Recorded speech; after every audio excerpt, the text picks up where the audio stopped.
The Cleveland Browns just pulled off what might be the most obvious cover-up in recent NFL history, and Shadur Sanders is at the center of it all. What you're about to discover will completely change how you view this entire situation, because this isn't just about a simple oblique injury.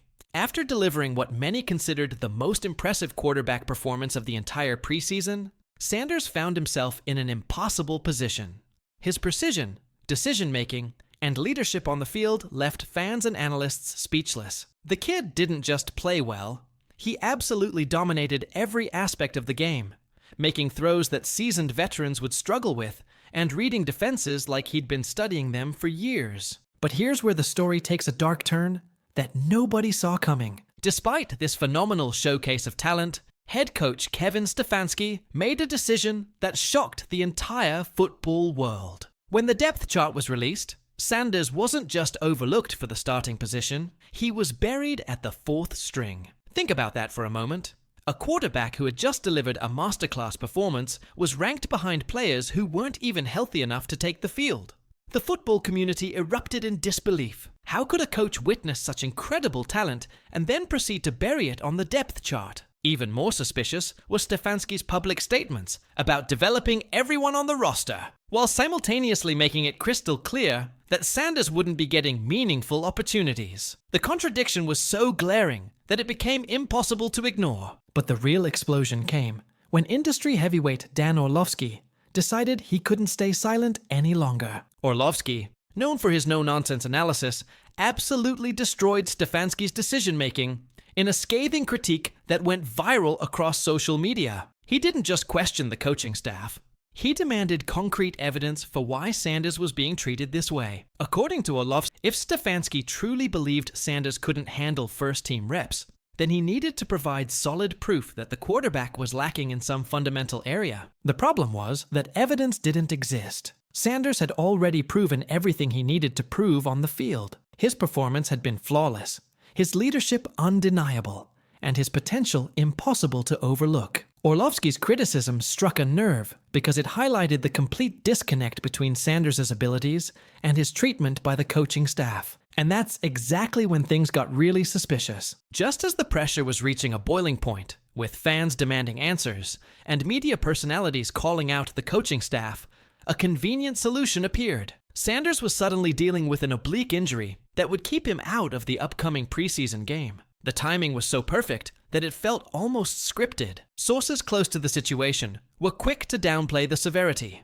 describing it as simple soreness that Sanders had played through before without any issues. But the damage was already done. The Browns had found their escape route from the mounting criticism, and they were going to use it regardless of how transparent their motives appeared to the outside world. The fan base wasn't buying any of it, and their reaction was swift and brutal. Social media exploded with demands for Sanders to be traded immediately. Supporters argued that if the Browns weren't going to give him a fair opportunity, then he deserved to find success elsewhere. According to multiple reports, Sanders himself had grown frustrated with the situation and had allegedly requested a transfer if the treatment continued. The most intriguing possibility that emerged was a potential move to the Los Angeles Rams. Football analysts began discussing how this could be the perfect solution for everyone involved. Sanders would get the development opportunity he deserved without the intense media scrutiny that comes with being in Cleveland, while the Rams would secure a promising young quarterback for their future plans. But behind the scenes, a power struggle was brewing that would determine Sanders' ultimate fate. Owner Jimmy Haslam had been watching the entire situation unfold, and the overwhelming fan support for Sanders hadn't gone unnoticed. Reports began surfacing that Haslam was firmly backing the young quarterback and putting serious pressure on Stefanski to reconsider his approach. This created an incredibly tense situation within the organization,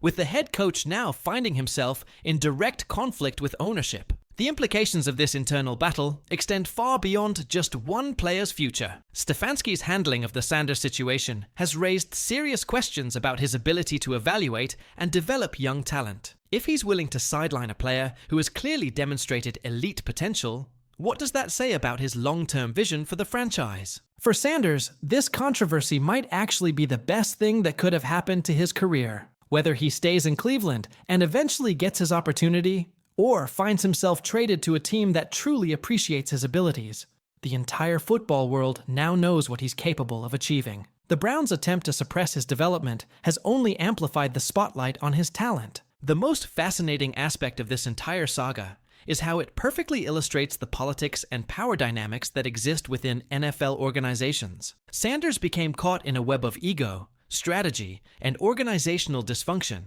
that had nothing to do with his actual abilities as a quarterback. His story serves as a reminder that talent alone isn't always enough in professional sports. Sometimes the circumstances and people around you matter just as much. What makes this situation even more compelling is the precedent it sets for how teams handle promising young players. The Browns' approach with Sanders could influence how other organizations manage similar situations in the future, making this controversy significant beyond just one player's career trajectory. As we look toward the future, one thing has become absolutely clear. Shadur Sanders will not be forgotten or overlooked much longer. Whether it's in Cleveland or somewhere else, his time is coming. And when it arrives, the entire NFL will remember how he was treated during these crucial early moments of his professional journey. The real question isn't whether Sanders will succeed, but rather how the Browns will be remembered for their role in either supporting or hindering that success. Their decisions over the coming weeks will write a chapter in franchise history that fans won't forget anytime soon.